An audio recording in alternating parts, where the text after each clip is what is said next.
माशाल्लाह। हेलो अस्सलाम वालेकुम, उम्मीद करती हूँ आप सब खैरियत से होंगे। तो मैं फिर से हाजिर हूँ एक नई ब्लॉग के साथ। तो जी आज का जो मैंने ब्लॉग स्टार्ट किया है वो शाम के 5 बजे से स्टार्ट किया है। यहाँ पे मैं अपने भाई और कज़न के कपड़े प्रेस कर रही थी। इन्होंने कहीं जाना था जबकि मैं बिज़ी थी, लेकिन इन्होंने अपनी डाल के कहा था कि मेरे जल्दी से कपड़े इस्त्री कर दो। तो मैंने कहा लो फिर मैं भी कर दी। तेने मैं इंजी रख रही है कमीज़ा तो शलवारा जो करना है कर लो। लेकिन फिर भी मैंने थोड़ी सी अपनी गैरत जगाई, कमीज़ थोड़ी बहुत ठीक कर दी थी क्योंकि पहले मैंने इतने अच्छा सूट इस्त्री किया था। फिर भी कह रहे थे जी आपने बस मगड़ो लाने वाला काम किया, सही सूट इस्त्री नहीं किया। तो मैंने कहा मैं तुम्हें बताती हूँ। इस तरह फिर मैंने कमीज़ रख दी। तो जी कपड़े इस्त्री करके मैं चलेगी किचन में सबसे पहले अपनी महबूबा चीज़ को साफ़ किए क्योंकि आज मुझे इसी के साथ काम था। तो उसको साफ़ करके मैं जो अगली चीज़ आपको दिखा रही हूँ वो है यूनिपफ, और इसकी रेसिपी आज स्टार्ट करते हैं। जो कि मैं बिस्किट बना रही, बहुत ही मज़े के यूनिपफ है। आधा कप और आधा कप ही है घी जो घर में हम कुकिंग के लिए यूज़ करते हैं। गरम करके ठंडा कर लेंगे फ्रीज़र में रख के। और यूनिपफ को ऑलरेडी मैंने रूम टेम्परेचर पे किया हुआ था ताकि इसे बीट करने में मुझे आसानी हो। जो चीनी है वो पिसी हुई ली है, वो है कप के 3 हिस्से। और साथ साथ चीनी ऐड करेंगे, साथ साथ थोड़ा सा घी ऐड करेंगे और इसे अच्छे तरीके से बीट करते चले जाएंगे जब तक ये फुल बटरी फॉर्म में नहीं होता। जैसे कोई क्रीम बीट की होती है, जैसे कोई बटर बीट किया होता है, उस तरीके के टेक्सचर में आएगा तब हम इसकी जान छोड़ेंगे। चाहे हमें 20 मिनट लगे, चाहे हमें 15 मिनट लगे, तो चाहे हमें आधा घंटा लगे। हाँ, मशीन को रोक के चलाएगा, ये ना हो आप अपने आधे घंटे में अपनी मशीन का कब्बारा काट छोड़ो। तो जी बस जी मैंने मशीन को बचा के चलाया है और यूनिपफ को ऑलरेडी सॉफ्ट किया था तो इसलिए आसानी से हो गया था। नहीं तो अगर आप ज़रा सा भी ठंडा यूनिपफ लेंगे तो आपकी हो सकता है मशीन अल्लाह को प्यारी हो सकती है। तो चलिए जी बाकी चीज़ें भी जल्दी से रेडी कर लेते हैं।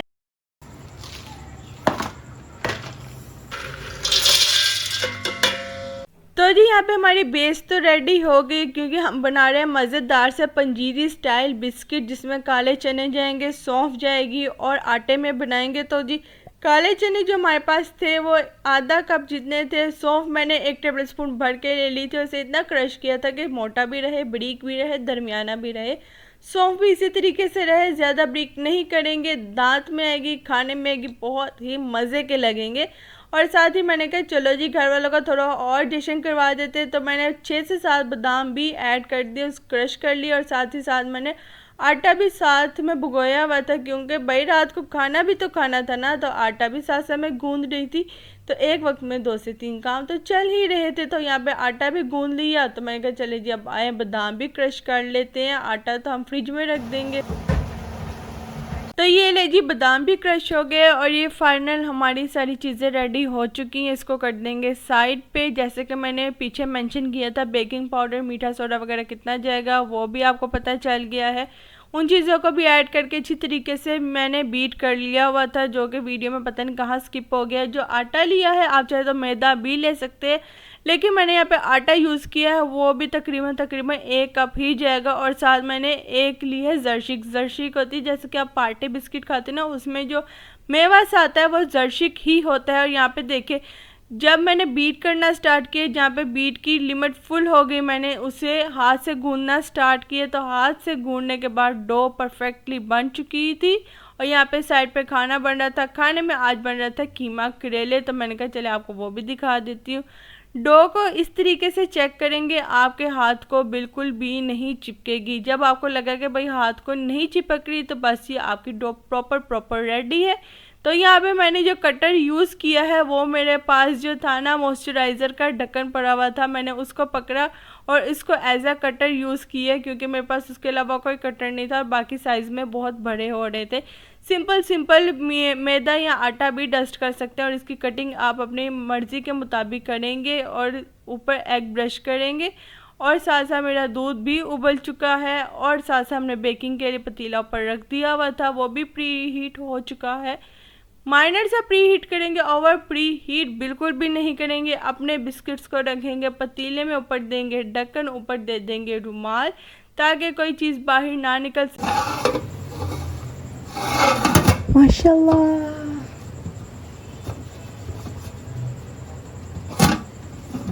माशाल्लाह कह के मैंने दोबारा ढक्कन दे दिया क्योंकि अभी मुझे कच्चे लग रहे थे। मैंने कहा चले जी 5 मिनट में थोड़े से और बेक हो जाएंगे। सिर्फ और सिर्फ 25 मिनट के लिए बेकिंग के लिए इनको रखा था। जो कच्चा मुझे महसूस हुआ, ढक्कन दिया तो बस ये भी कि मैं पास ही खड़ी थी।